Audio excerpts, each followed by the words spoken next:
Un año antes del golpe del 76, el terror se adueña de la provincia de Tucumán.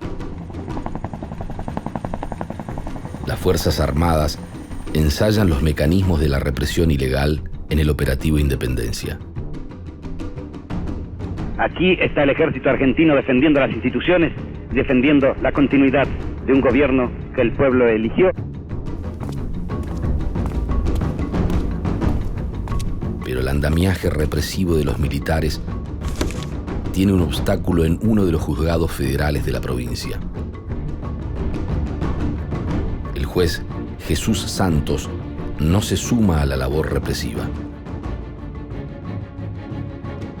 El doctor Santos venía siendo juez antes del operativo Independencia en el Juzgado Federal de Tucumán y empieza a molestar. Era un juez que cumplía su rol de juez a pesar de que ya estaba intervenida la provincia y de que estaban los militares en el poder. Se mantiene siempre dentro de la ley y su apego a los códigos enfurece a los uniformados. Cuando las condiciones represivas se van agudizando en Tucumán, no resulta ser la persona adecuada para realizar la tarea sucia que había que hacer en Tucumán. Antonio Fischietti es el jefe de la Policía Federal en Tucumán y una de las principales cabezas de la AAA en la región. Desde esa posición, se convierte en uno de los más acérrimos opositores del juez federal.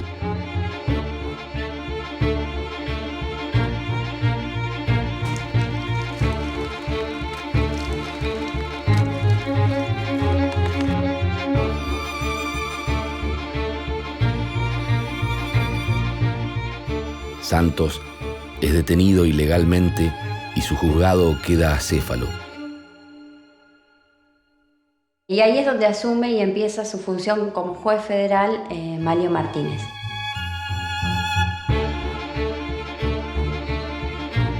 El elegido para reemplazarlo es Manlio Torcuato Martínez. Desde su llegada al juzgado, las Fuerzas Armadas tienen un aliado clave en el Poder Judicial. Su función en la maquinaria represiva es legitimar los actos terroristas cometidos por el Estado en la más completa ilegalidad.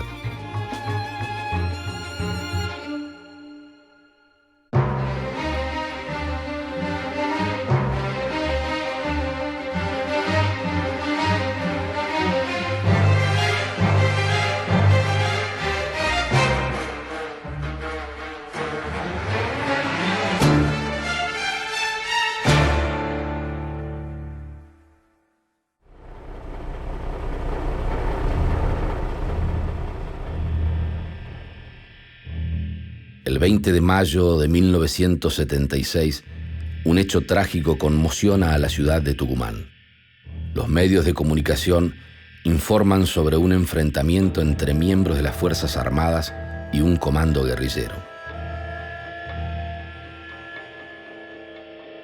El escenario de los hechos es una casa ubicada en la calle Ascuénaga al 1800.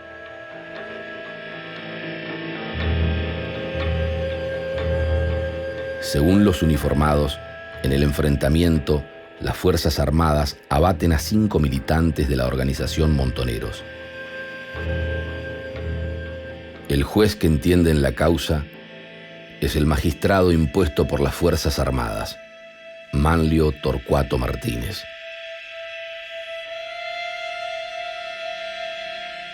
Respecto al hecho de la casa de calle Ascuénaga, queda probado que él va al lugar, ve un cuerpo tirado así a la entrada de la casa y le dice a un oficial de policía que después le manden el acta.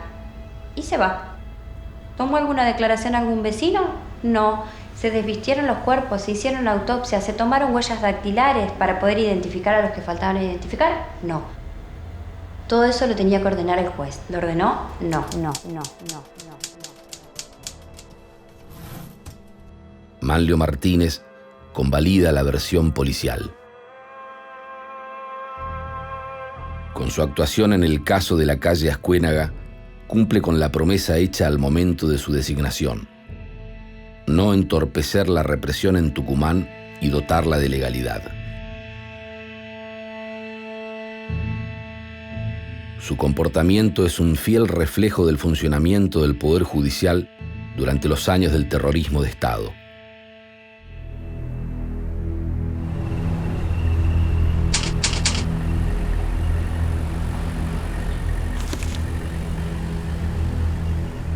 Tras varios meses de conspiración en las sombras, la Junta Militar toma el poder el 24 de marzo de 1976.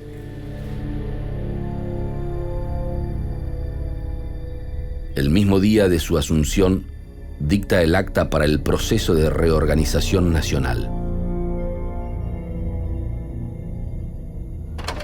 En este documento, las Fuerzas Armadas justifican su asalto al poder y la interrupción del proceso democrático.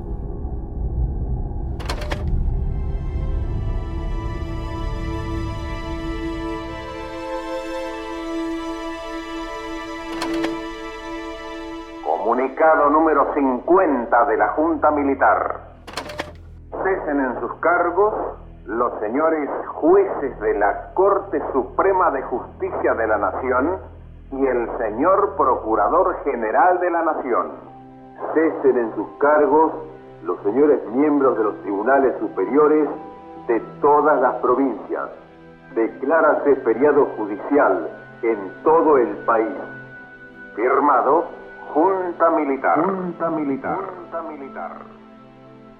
Una semana después, la Junta presenta otro de sus instrumentos legales: el Estatuto para el Proceso de Reorganización Nacional. Juro, por Dios nuestro Señor, desempeñar con lealtad y patriotismo el cargo de presidente de la Nación Argentina y observar y hacer observar fielmente los objetivos básicos fijados y Estatuto para el Proceso de Reorganización Nacional y la Constitución de la Nación Argentina. Este estatuto determina el funcionamiento de los tres poderes del Estado. El cargo de presidente de la Nación queda en manos del jefe del Ejército. El Congreso Nacional es reemplazado por la CAL, Comisión de Asesoramiento Legislativo, integrada por 9 generales, 3 de cada fuerza.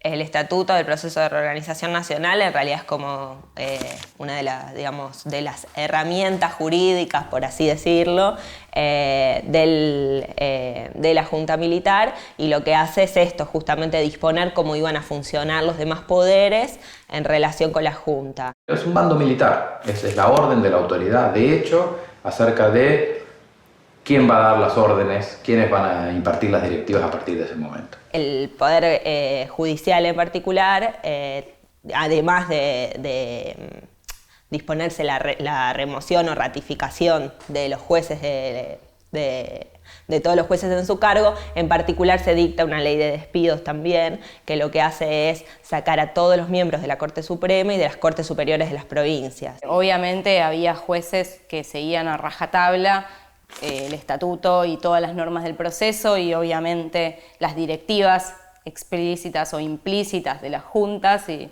en general de las fuerzas, y otros que no, que intentaban en la medida de sus posibilidades de realizar investigaciones.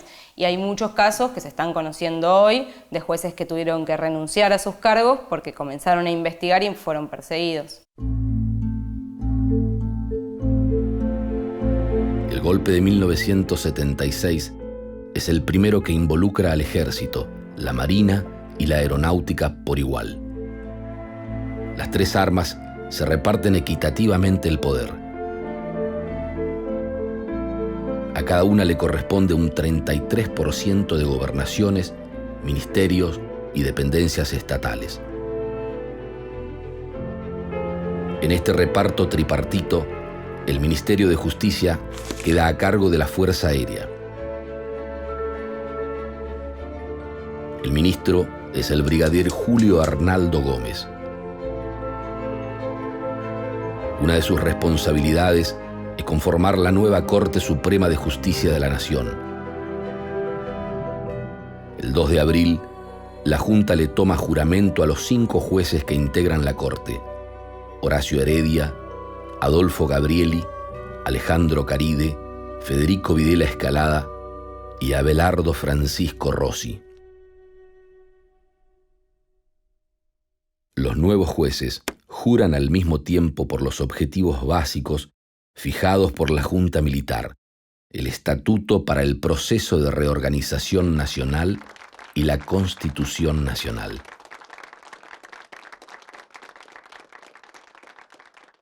Todos ellos asumen para validar al gobierno de facto, eso está clarísimo. Y tienen poco espacio para decir otra cosa, si no, no podrían haber aceptado nunca el nombramiento. Era directamente la Junta Militar con un saco y corbata, digamos, y los juzgados federales eran directamente agencias judiciales del Poder Ejecutivo. Y el perfil escogido es de jueces técnicos, porque yo creo que la intención buscada es mostrar que no hay ahí digamos, una indebida politización del servicio de justicia, que es como si fuera una especie de área de la administración pública que puede seguir funcionando con normalidad incluso durante un golpe de Estado. La Corte Suprema actúa en consonancia con su historia.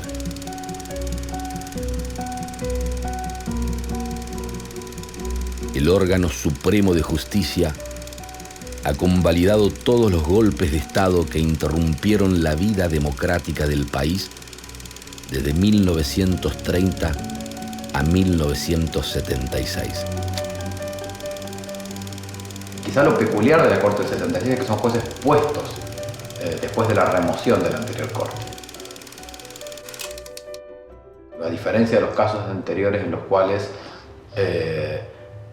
los tribunales eran preexistentes y de alguna manera reconocen al gobierno que llega. No se crea un nuevo poder judicial, sino que justamente la dictadura hace uso de la estructura preexistente y, bueno, la manipulará en función de sus propios intereses.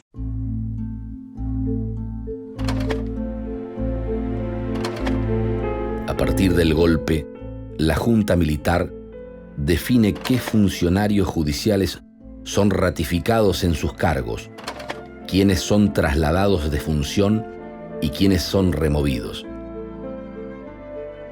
Pero tampoco es que nombraron militares, nombraron gente que venía del Poder Judicial, inclusive gente que se había ido de la justicia en el año 73 y que vuelve al Poder Judicial en el 76. Tercer cuerpo de ejército. Subordinación y valor. Al asumir el cargo de comandante en jefe del ejército, el país vivía una crítica situación. La nación argentina era agredida por el terrorismo subversivo. A partir de aquel momento fue menester desarrollar en forma simultánea 2 funciones. En primer término, continuar la lucha contra la subversión, con una concepción global de la misma y hasta su total aniquilamiento. En segundo término, gobernar un país desordenado y casi anárquico que había perdido la fe en sí mismo.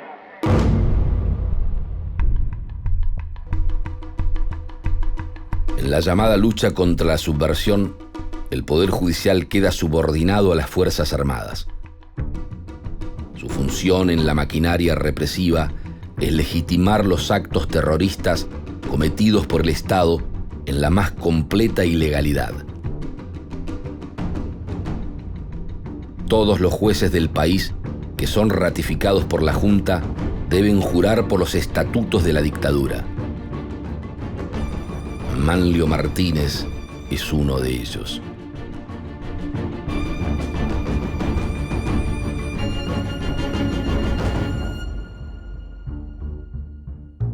El juez juez que tiene a su cargo la investigación de los hechos ocurridos en la calle Escuénaga no investiga la muerte violenta de las 5 personas.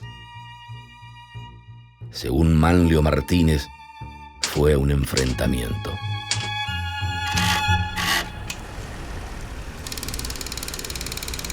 Si bien en el resto del país el golpe recién empezaba, allá ya era una cosa que tenía que ver más con organizarse para ver cómo sobrevivir en la realidad tucumana, que era muy distinta al resto del país.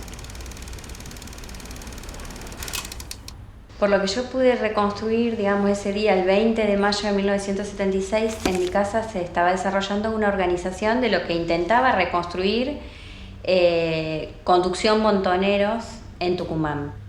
Un operativo de fuerzas conjuntas, irrumpen en forma violenta y asesinan a todos los que estaban en la casa. Nosotros estábamos también en la casa con mi papá.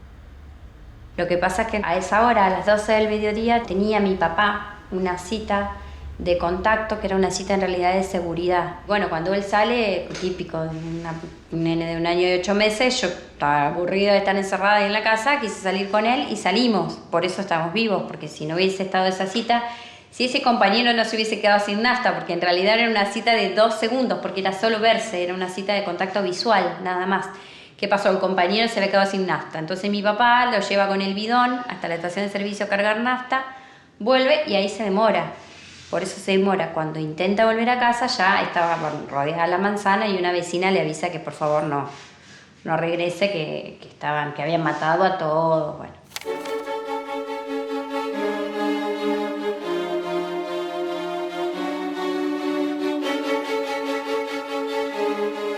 Cuatro días después del hecho, el dueño de la casa de la calle Escuénaga se presenta voluntariamente en el juzgado. Manlio, en vez de investigar a los responsables del asesinato de las 5 personas, se preocupó por investigar a quién era el dueño de la casa. En esa casa nosotros estábamos alquilando, no éramos propietarios. Manlio Martínez es el juez ante el cual mi viejo se presenta, ante el cual él se pone a derecho y le dice: señor, yo soy el dueño de la casa.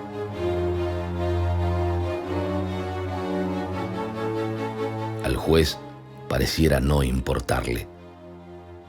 De forma totalmente arbitraria, Manlio Martínez lo procesa y lo confina a la Brigada de Investigaciones, donde permanece detenido. Esto era el lunes 24 de mayo. El siguiente día era feriado. Cuando yo fui el 26 a ese lugar a preguntar dónde estaba, porque evidentemente había quedado detenido.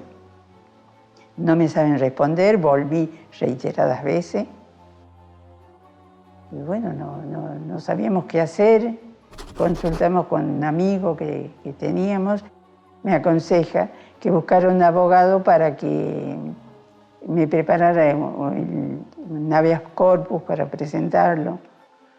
Hago todo eso, lo llevo, lo presento, y mi marido seguía desaparecido.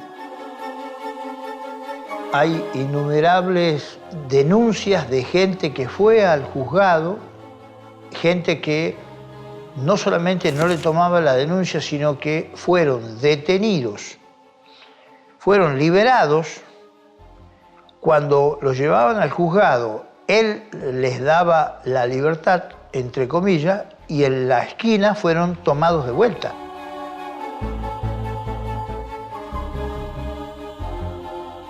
Había una absoluta sincronización entre esa justicia y la maquinaria represiva que había en Tucumán. Acá algunos deciden y otros acatan, unos tienen el poder y otros no. Bueno, ahora a ustedes les tocó estar en el lado de los perdedores, nosotros somos los ganadores. Él hablaba así.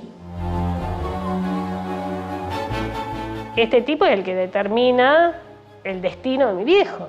En lugar de darle la protección de la justicia, lo que hace es garantizar que desapareciera, garantizar que cayera en manos de un torturador, garantizar que le sacara información de la peor manera, que sí era la metodología habitual de ese momento. desconocida por mi viejo, por mi vieja, por quien tomó la determinación de que él se presentara.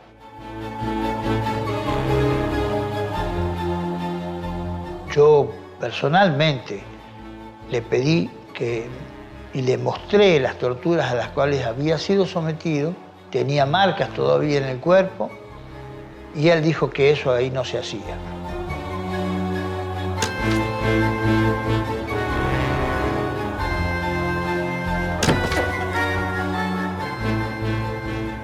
Manlio Martínez es uno de los tantos funcionarios judiciales que durante los años de la dictadura visitan los centros clandestinos de detención.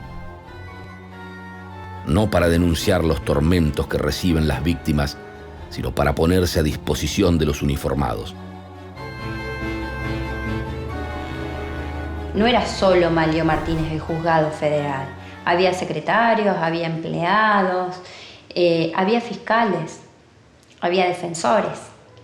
Hay que seguir también por este lado, porque no se hacían las cosas de a pedacitos. Estaba todo orquestado, estaba todo concatenado.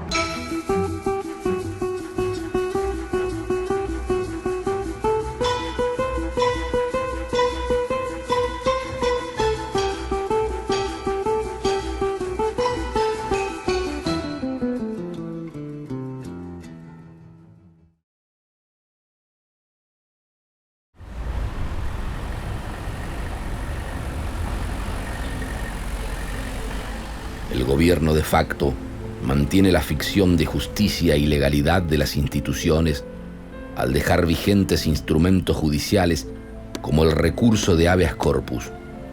Ante la desaparición de una persona, lo mismo que hoy, en ese momento lo que se hacía era presentar un habeas corpus.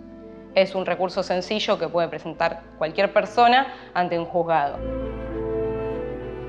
El habeas corpus es una institución jurídica que busca evitar arrestos arbitrarios y garantizar la libertad del individuo.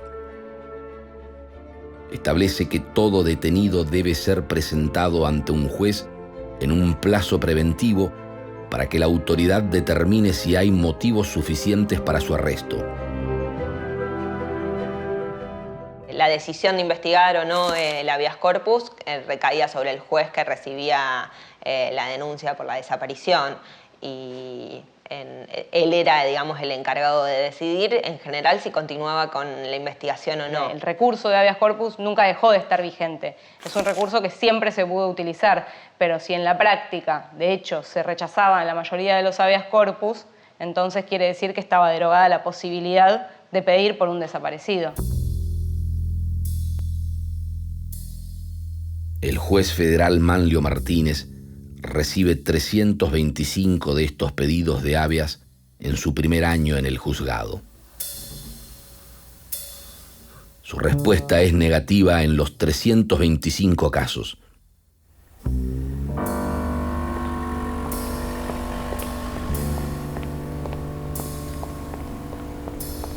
Frente a este cuadro de desprotección, en 1977, familiares de desaparecidos presentan un habeas corpus colectivo directamente ante la Corte Suprema.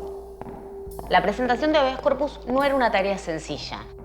Si bien un habeas corpus podría presentarlo cualquier ser humano, no necesita del acompañamiento de un abogado, lo cierto es que existen ciertas reglas, rituales y cuestiones que hacen que uno no sepa cómo presentar un habeas corpus.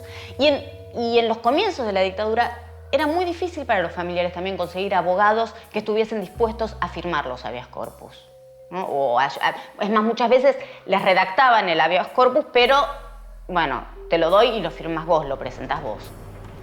Con lo difícil que es ingresar a tribunales, aún el día de hoy. Cuando la Corte recibe este recurso, reconoce que en efecto hay privación de justicia. Rechaza los reclamos por cuestiones procedimentales y al mismo tiempo recomienda al Poder Ejecutivo intensificar la búsqueda de las personas desaparecidas. Esta decisión de la Corte recibida con beneplácito por el Poder Ejecutivo y los medios, que destacan la independencia del Poder Judicial. Todo ese proceso es fruto de una decisión política, que es que eso no exista como Tribunal de Justicia.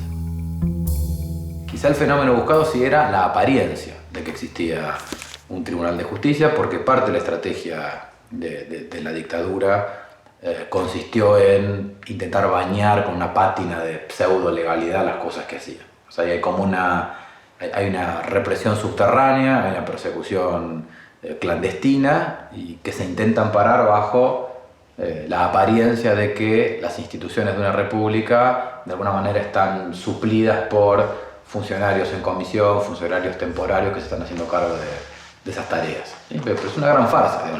La Corte es parte de esa ficción.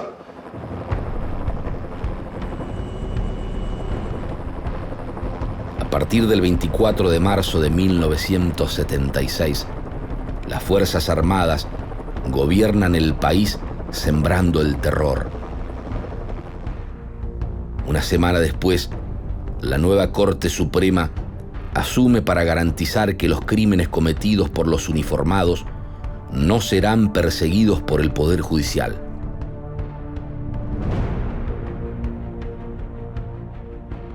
La Corte, como cabeza del Poder Judicial, de alguna manera caracteriza o condiciona el actuar de los restantes miembros del Poder Judicial.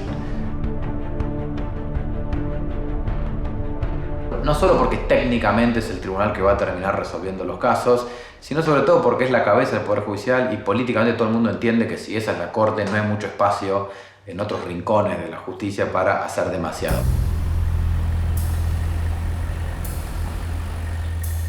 Pero así como hay funcionarios judiciales que se suman a la tarea represiva, hay otros profesionales que resisten. En muchas ocasiones los convierten también en víctimas del terrorismo de Estado. Son más de 100 los abogados asesinados, secuestrados y desaparecidos.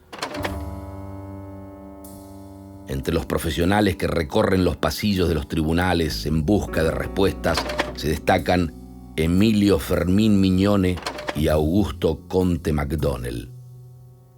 Los dos son abogados y los dos tienen hijos desaparecidos. Juntos fundan el CELS, Centro de Estudios Legales y Sociales. La idea era tratar de documentar los casos y reunir pruebas. La verdad que teníamos muy pocas o ninguna expectativa de que el resultado normal del habeas corpus fuera el que tenía que ser, es decir, que se reconociera la detención ilegal y se la hiciera cesar. Eso era impensable, digamos. El Poder Judicial siempre te va a responder algo, aunque la respuesta sea no. Dice, pero no te lo va a responder en el aire, te lo va a responder por escrito y no de cualquier manera, sino en un documento público. Si vos estás pensando que el Poder Judicial es un sistema que está absolutamente cooptado por la dictadura, bueno, ahí nada se puede hacer, ahí no se puede librar ninguna batalla. Y esto de tener claro de que sí, se puede librar una batalla y a partir de todos los no que ustedes me digan, yo voy a tener registro y voy a tener una respuesta que es la que ustedes me dieron.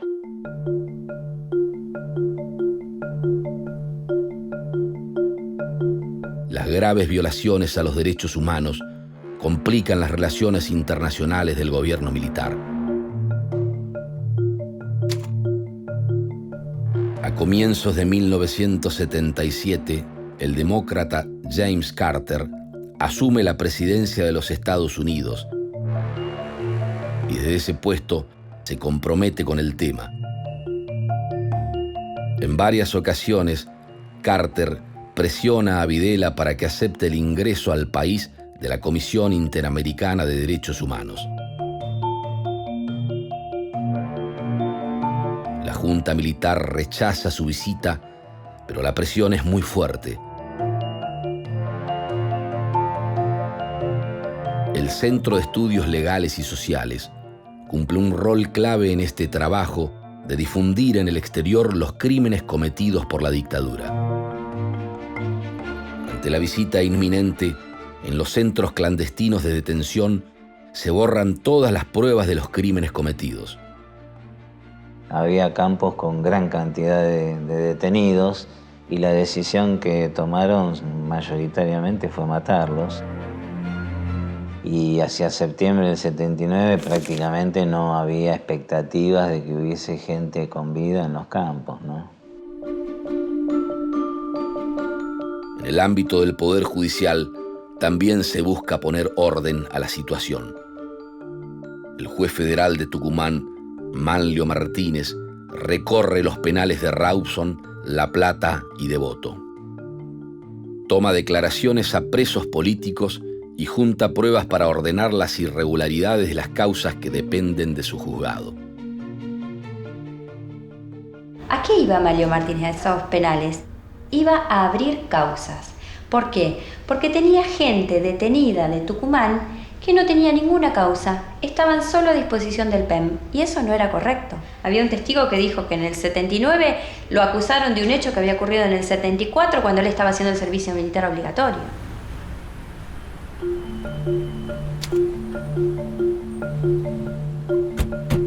Después de meses de intensas negociaciones, la Comisión Interamericana de Derechos Humanos llega al país el 6 de septiembre de 1979 y comienza a sesionar al día siguiente.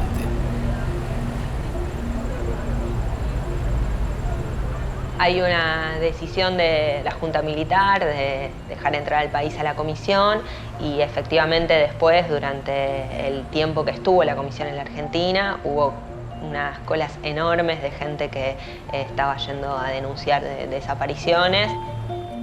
Por supuesto que esto a nivel internacional después a la Junta se le volvió en contra, digamos.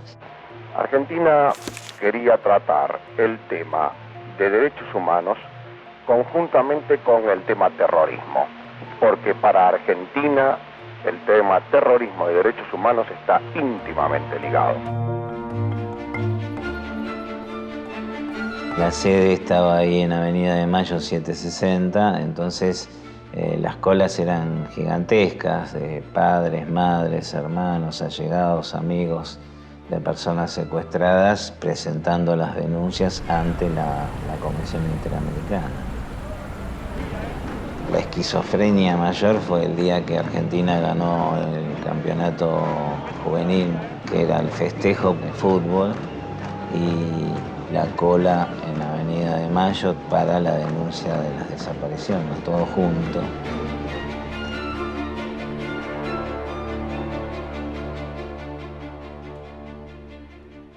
La Comisión Interamericana llega al país en septiembre de 1979 y durante su visita al país recaba aproximadamente 5.580 denuncias.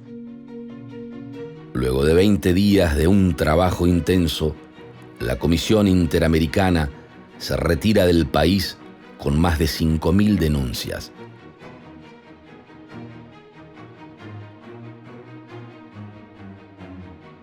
Tras la partida, las causas que dependen de Manlio Martínez siguen sin resolverse y los detenidos continúan a disposición del Poder Ejecutivo Nacional.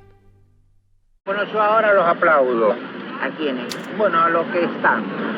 Sea Videla, sea Lambrusquini. Perdóneme, sea... señor. Yo quiero denunciar que viene acá, nada más. No, yo vengo porque no tengo nada. No, usted tiene. No venga, no baja ningún punto. Usted viene a provocar.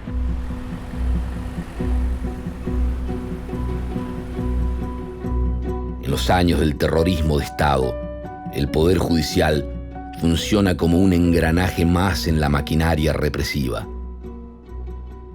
Tuvo un rol decisivo, imprescindible dentro del sistema de terrorismo de Estado, y la inmensa mayoría de quienes fueron jueces en esa época han quedado impunes. Manlio Martínez es el primer condenado por haber cometido crímenes de lesa humanidad en el ejercicio de sus funciones como juez federal. Bueno, ¿qué quiere usted decir como última palabra? Hola, sí. Yo creo, señor presidente, que he actuado dentro de la ley, hice lo que se podía hacer y lo que dejaban hacer. La justicia fue privada de la espada y se le dejó solo la balanza. Con esa balanza yo traté de que la justicia sea equilibrada y justa. En el juicio se comprueba que su rol fue el de ejercer la magistratura para permitir y asegurar el plan sistemático de tortura y exterminio. Para mí no hay complicidad, hay responsabilidades directas.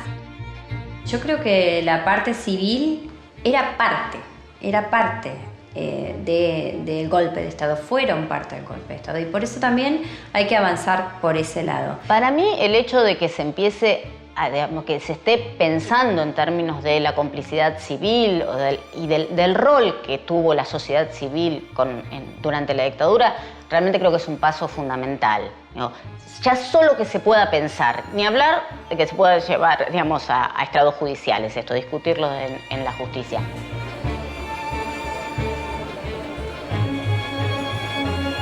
En la ciudad de San Miguel de Tucumán, a los 12 días del mes de junio de 2015, el tribunal resuelve: primero, rechazar las nulidades planteadas por la defensa. Segundo, rechazar el planteo de inconstitucionalidad del delito de asociación ilícita, artículo 210 del Código Penal. Tercero, el planteo de prescripción de la acción penal, declarando que los delitos que se le imputan a Amalio Torcuato Martínez de las demás condiciones sobrantes en el encabezamiento son de lesa humanidad. Cuarto, condenar a Amalio Torcuato Martínez de las demás condiciones sobrantes en el encabezamiento a la pena de 16 años de prisión. Sin dudas que esto marca un hito a nivel internacional y también a nivel nacional y a nivel histórico en la justicia. La justicia es el poder del Estado que menos renovación tuvo históricamente. Estamos asistiendo a cierto recambio y democratización judicial. Todavía nos queda una gran batalla. Creo que en ese punto la Argentina, en todo lo que es el proceso de memoria, verdad y justicia, siempre ha marcado tendencia. No, yo creo que siempre hemos ido un poquito más allá.